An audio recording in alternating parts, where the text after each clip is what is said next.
We also need to have dramatic, bold litigation reform where it is not a disaster to deal with the American tort system, and where we are not driving jobs out of the U.S. and driving doctors out of medicine by having predatory trial lawyers who go after them purely and simply for the purpose of getting money. This has nothing to do with justice.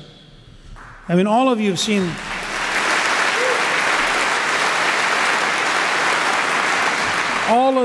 the ads where somebody comes on and goes, "Hi, do you know somebody with money that we could mug together? Why don't you drop by for a free consultation, and then let's go hunting together?" This teaches exactly the wrong patterns. America was a country of cooperation, of common sense, of rapid movement. We were not a country, you know, the guys who organized wagon trains didn't have their lawyers negotiate for 3 years to create a 704-page contract. And since 1963, we've gotten, it's entirely a modern deviation from the norm. And we need to go back and have very profound tort reform. And then on taxes, it's pretty straightforward. If you want to have more investment and more jobs, you need a tax code which favors more investment and more jobs. It's the opposite of Obama's position. I mean, Obama's position is, let me frighten everybody who's productive and then be surprised they don't invest. People say to me, you know, companies have trillions of dollars currently in cash, and that's true, because they're all afraid to invest. Why would you invest under this administration? You have no idea what their policies will be. When one of the big, deep rigs that was drilling left the Gulf, this was a company that was an independent company that wasn't afraid of the White House. They issued the following statement: because of political instability in the United States, we are now going to drill off the Congo. Now, do you know how hard the Obama administration had to work to get that? So let's talk about, what would a pro-jobs tax code be like? Well, you want to compete with China? Let's adopt the Chinese capital gains rate. It's 0. At 0 capital gains,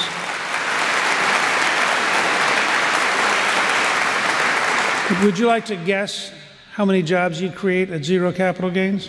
How much investment there'd be in the United States? Let's look at the Irish corporate tax rate. It's 12.5%. And frankly, until the Irish had a big bank bubble, they'd had the best economic 50 years in the history of Ireland. If you'd really like American workers to have the most modern machinery, to be the most productive in the world, you'd go to 100% expensing, and you could write every new piece of equipment off in 1 year. And I'm very prepared to have a debate where we stand for every American worker having the newest machinery with the greatest productivity to have the best jobs to export in the world against anybody, and let them be for trapping businesses into old, obsolete machinery while we lay off Americans and ship the factories to China.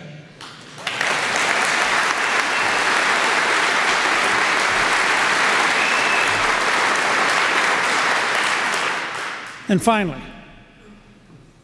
I think the time has come to permanently abolish the death tax, because it is an immoral, destructive, anti-cultural tax.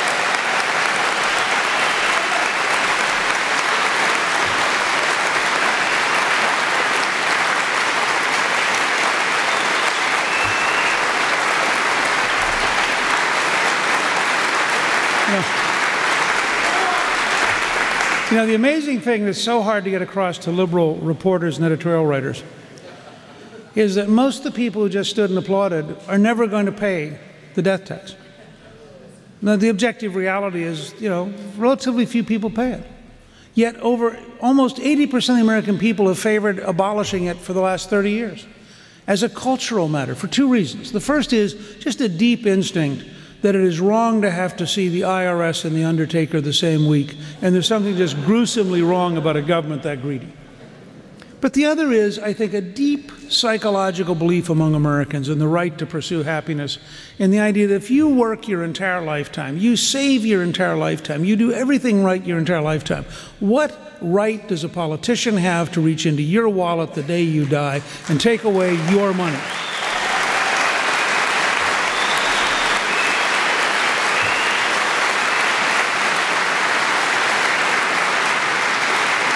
And frankly, if we're going to create American jobs, we need to focus on American energy. We can't keep shipping $400 or $500 billion overseas, much of it to people who hate us. It is very foolish for us. I was with, Clifton and I had lunch with Secretary of State George Shultz, who was Ronald Reagan's Secretary of State. We were at the Reagan Library for the 100th birthday.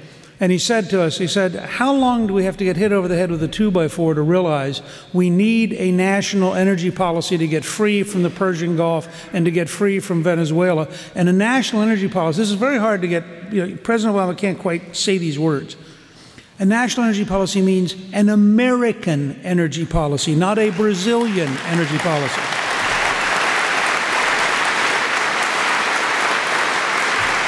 And I'm for all of the above. I am for oil, I am for gas, I am for nuclear power, I am for biofuels, I am for coal, I am for wind and solar. I want every possible method of producing energy in the United States. And by the way, when we go out and look, guess what's been happening? In North Dakota, where most of the oil is on private land, and therefore the government hasn't been able to stop the exploring, we've had a 2,500% increase in the reserves available in North Dakota.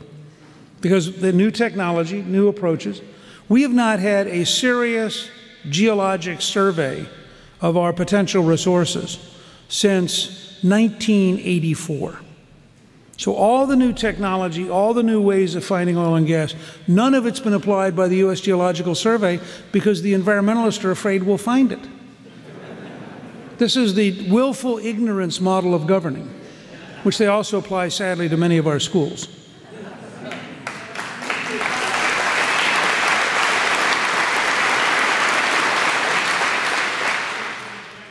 Now, how do we turn all this into practical reality?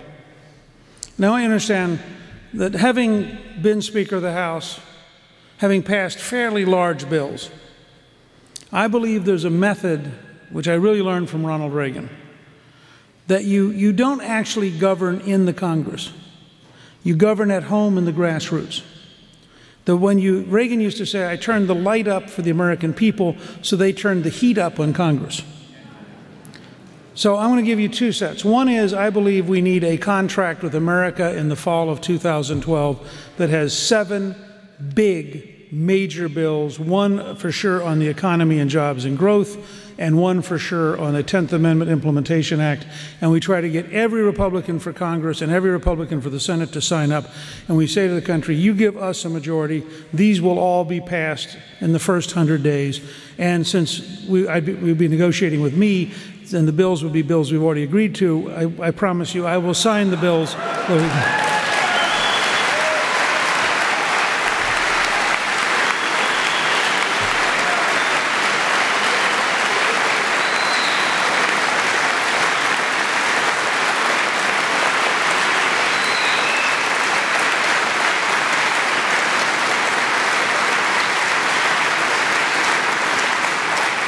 And I would say that we should say to every Republican potential candidate, it would be really good and healthy to have a contract of a very small number, notice I said 7, that are very big and that change things decisively. But second, presidents have enormous power to issue executive orders that redefine the executive branch's operations within the boundaries of existing law. And so we're exploring the idea that whoever becomes president should have a project we're calling On the First Day. And imagine that you actually put the proposed executive orders on the internet, and you discuss them and you talk them out. And then you actually had people who used to work for Bush or Reagan write the executive orders so they're technically correct.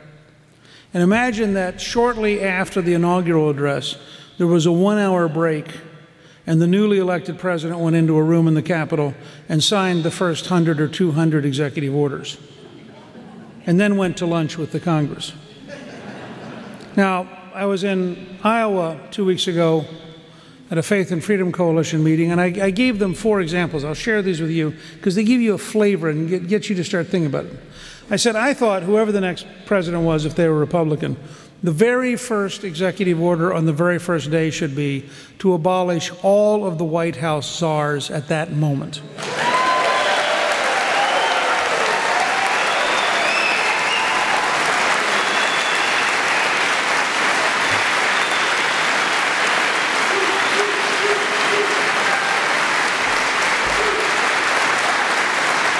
Notice, this is not a traditional politician's promise. This isn't, gee, I sure am against those. This is like the first contract in '94. You can measure that. We can write it in advance. You can post it on the internet. You can know exactly what it is, Executive Order number 1. And then all it takes is a signature. Now, obviously, if Barack Obama gets reelected, he won't sign it. But it does give you the advantage if you find a couple that are really popular and he decides in the debates he's going to say, oh, I'd really be for that too. You just pull out the order and say, here, sign it. You're already president.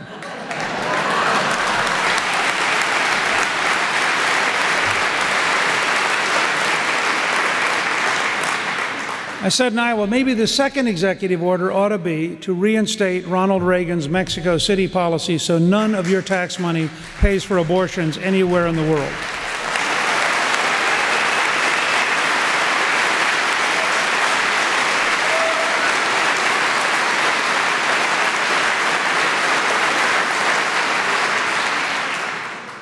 I suggested third, that we should reinstate George W. Bush's language on enforcing the right of conscience so no person would be forced to perform an abortion against their religious beliefs.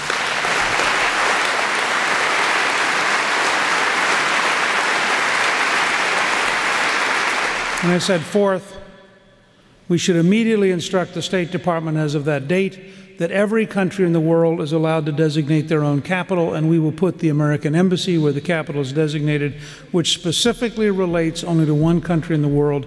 The only country that we refuse to allow to designate their own capital is Israel, and it is a disgrace that the leading stable democracy in the region is discriminated against by the State Department.